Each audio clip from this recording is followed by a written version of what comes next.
when I put the motor and transmission in the first time to check the fit, I had this plan to go ahead and drop the pan of the transmission while it was in the truck because it'd be up in the air, kind of easy to get to. It became abundantly clear that I forgot that when I pulled the engine and trans out, because I bloodbathed my shop pretty hardcore. So whatever fluid was in this thing, most of it's there now, and you know, what are you gonna do?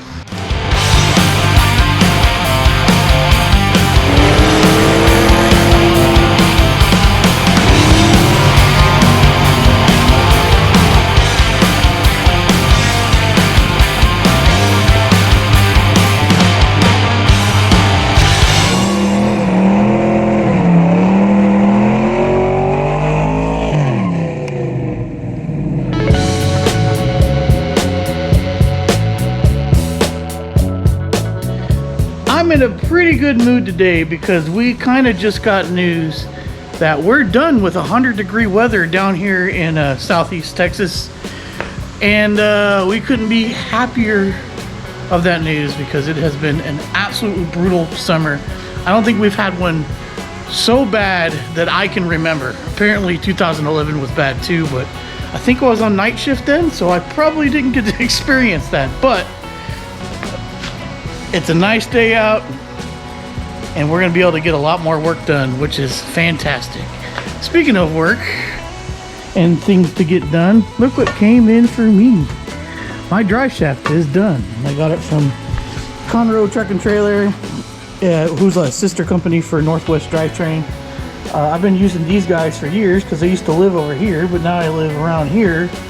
And well, same company, same great job. So I didn't really show you guys how I measured the drive shaft, and that's because I always encourage, if you're going to get a drive shaft done, if you're going to get it cut, created, whatever you need to do, call the place that's going to do it, because I have from my experience, different places like to measure it different ways. For this instance, for mine, what they wanted me to do was measure from the seal of the output shaft of the transmission, like flat against the seal, all the way to the flange on the 8.8. And what I did is I measured it all the way to here. So seal the output shaft of the transmission all the way to here. My measurement was 58 and 11/16 inches, and I'm pretty sure they nailed it, but we're gonna find out here in a minute. It looks I don't know, it just visually looks like it's gonna work, but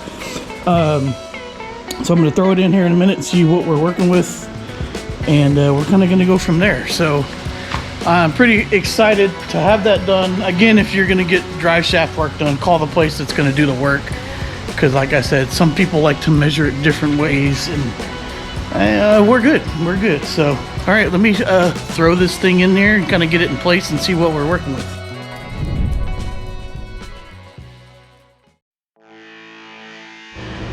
Just to refresh, I measured it by putting the tape measure right on here, right on this seal. But let's see if we're going to be able to get the yoke in. It's supposed to be the same.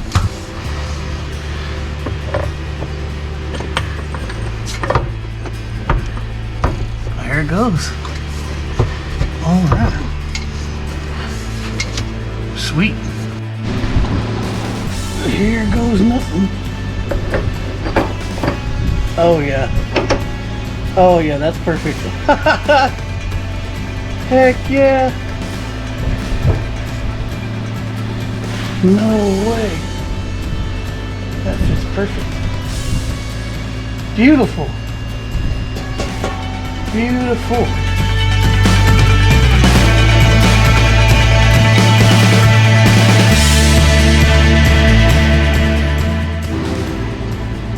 One thing I want to make note of, and it was an issue maybe with the Turbo 400, is you can see this line right here, because that's all that was left out of the other transmission.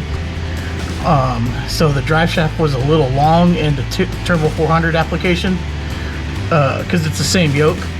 I just reused it because you don't need to change it, but that probably was like 1/4 of an inch, maybe just a little less than 1/2 an inch, 3/8 or so. And well, it just wasn't enough. So it always made me nervous, and it may have contributed to some of my issues with my bell housing. But this is actually perfect, and I'm gonna measure it real quick. Let's see.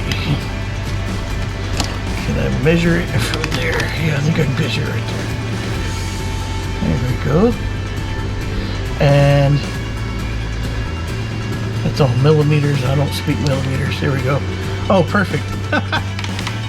That's was that 7.5? It don't matter, but it says 0.74 now. But basically, this is 3/4 of an inch, which is absolutely perfect. That's plenty of room to be able to slide in and out of the trans that needs to. Plenty of engagement, not an issue. I do have just a little bit of a clearance issue back here. And I'll move the light. You can see that this nub on the U-joint itself, or the yoke itself, is hitting the bolt right there. So it's not on this side, and I do have some flexibility to move some stuff around. So I'm thinking that I've got enough wiggle in the transmission mount to be able to move it that way and clear that. And then may also see if I can maybe trim the head a little bit just to be safe, but that should be fine. It should not move here with a good trans mount and everything else. But I've got wiggle room in here to be able to move, shimmy this around. You can kind of see that the shim here in the trans mount itself is actually already a little bit over that way. So I can, when I go to mount this back up for good, I can make sure it's centered and get everything done. So that's it. Driveshaft works. I'm gonna pull it back out because we're gonna pull the transmission and the engine out now that everything's done, and then we're gonna start doing what we did on the bed underneath this truck. Maybe not, probably not in this video, but that's what's next. I'm about to get under here with a pressure washer and go to town. It's going to be a lot of fun. Not really, but it'll be worth it.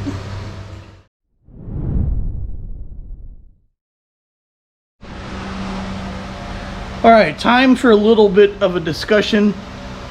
Oh wow, I just saw a big old owl go after some birds. Anyway, sorry, distracted. Time for a little bit of a discussion here. A little bit ago, I just measured drive shaft angles, and what I did is I measured the angle of the output shaft, and like as far as how it's parallel to the ground. So the output shaft, pretend it's right here, is facing like this. Then I measured the drive shaft angle, and then I measured the rear end angle, and the angle of the rear end. So let me try to explain this. So pretend the tip of this finger is my output shaft, and the tip of this finger is that. It's the flange on the differential right there. They're actually equal but opposite angles. So if you were to line them up, they would be absolutely in a line. So the drive shaft is in good spec because it's basically respecting both of those U-joints at the same angles. However, these angles are like 4 degrees, 4.6 and 4.4 degrees. So they're 0.2 or 0.1 away from each other. I don't remember which one, as far as their angle from the ground. That's not really a big deal because the drive shaft angle is at 0.1.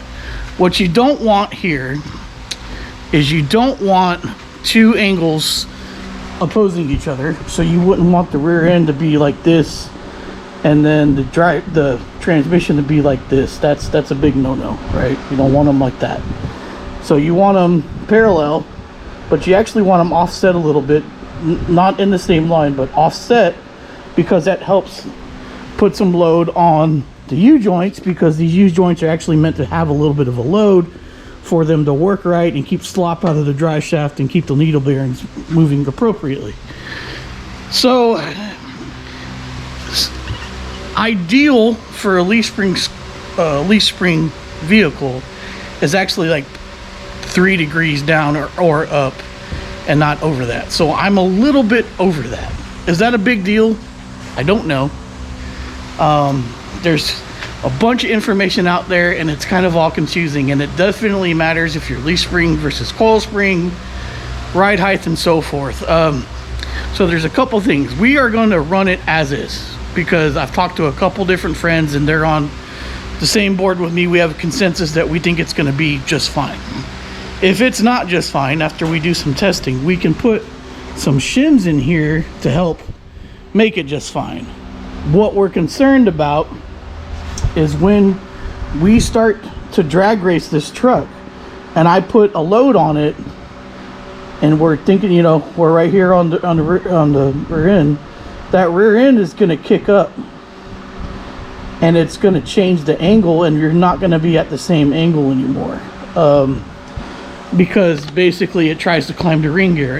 It moves that pinion in a direction. So ideally you want those angles to be the same when it's under load. So if you think about that, you'd want to kind of shim this rear end to where it faces down a little bit more. That way when you are under a load, it matches up and makes everything happy.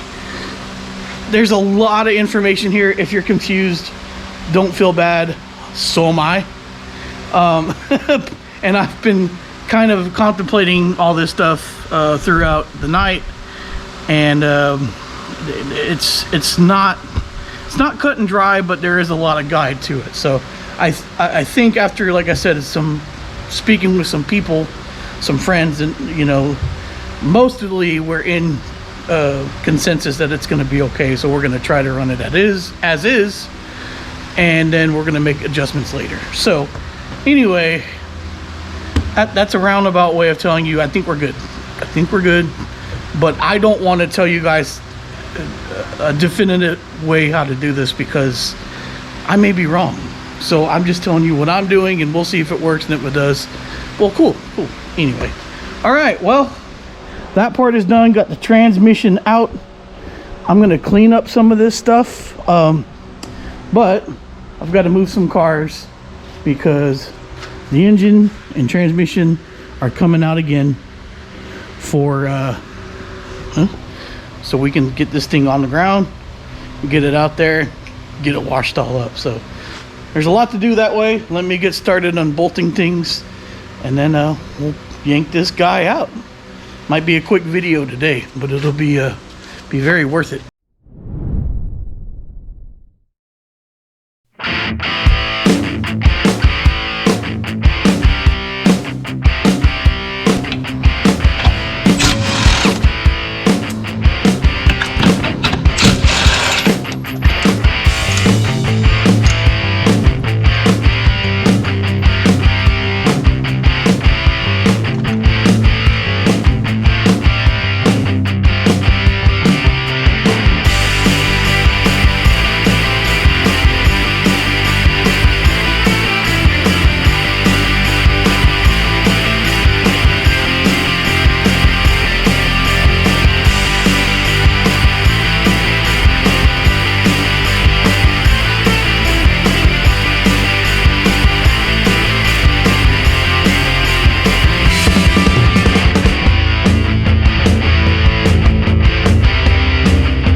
When I put the motor and transmission in the first time to check the fit, I had this plan to go ahead and drop the pan of the transmission while it was in the truck, because it'd be up in the air, kind of easy to get to.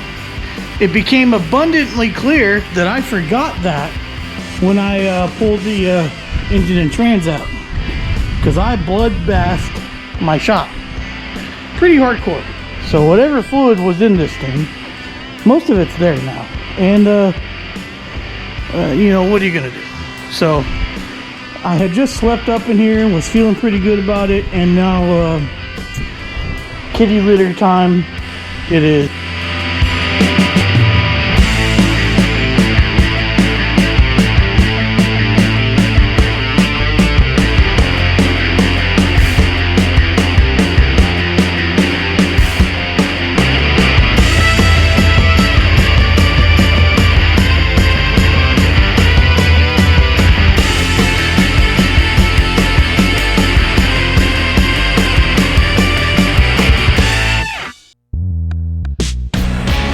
Well guys, this was a pretty quick one today. Motor and trans are out. Where did I put the trans? Oh, there it is. That's gonna be going to my buddy Billy's house, so we can put a shift kit in it, and just kind of look it over.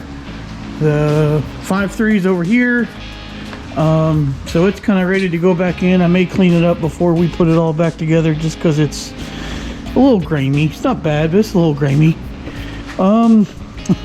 This may look a little funny. The cradles are kind of hanging out in the frame of the truck because I'm going to be pushing this thing out to my driveway and putting it back up on the cradle so we can do all that cleaning. I've got a lot to clean up here too because of the brake fluid. You can see all this. It pulled all that coating off, which is just a dang shame. Dang shame. And my wiring mess is, it's not very attractive the way it is right now, but I may clean all this up before we try to head it out. Looks like it might rain here soon, which again is fantastic for us, because if you don't know, we went about 45-50 days without rain, and we're welcoming it as it comes in. So as long as it's not like big hail or tornadoes or something, I think we'll take what we can get. And well, that's my weather spiel. But hey, the Dakota is almost ready for reassembly. I can't wait. It seems like it's just taken forever to get to this spot, but it's all worth it. So I'm not going to complain too much about it. Yeah, I'm going to try to get some of this cleaning stuff done tomorrow, and we'll see how that goes, and see if I can get it kind of pulled out to the driveway. We'll see how that's going to be, and then we'll get it all cleaned up and get it right back in here, right? So, all right. Well, obviously we have a whole lot going on. I've got to fix the brakes on this thing. That thing's got to get legal. It does have a brake issue as well, but only when it's cold. The rear end locks up, and then you drive it, 200 feet and it's fine. This has got a big plan for next year. We've got everything to start putting the front suspension back on Gramps, but I've been focusing on this because it's kind of needed a lot of work. But what I'm saying is we have a whole lot going on, and we'd love to have you come hang out with us. So if you're new to the channel and you're liking what we're doing here, please consider subscribing and hanging out with us. If you already are subscribed, from the bottom of our hearts, we really thank you guys. We're 4,300 subscribers and climbing, and that's just a blessing. So okay, well, let me get prepared to try to figure out how I'm going to roll this thing out, and then I'll get started on that project. So thanks for coming along as always, and we'll see you next time. Until next time, you know the deal. Y'all be good.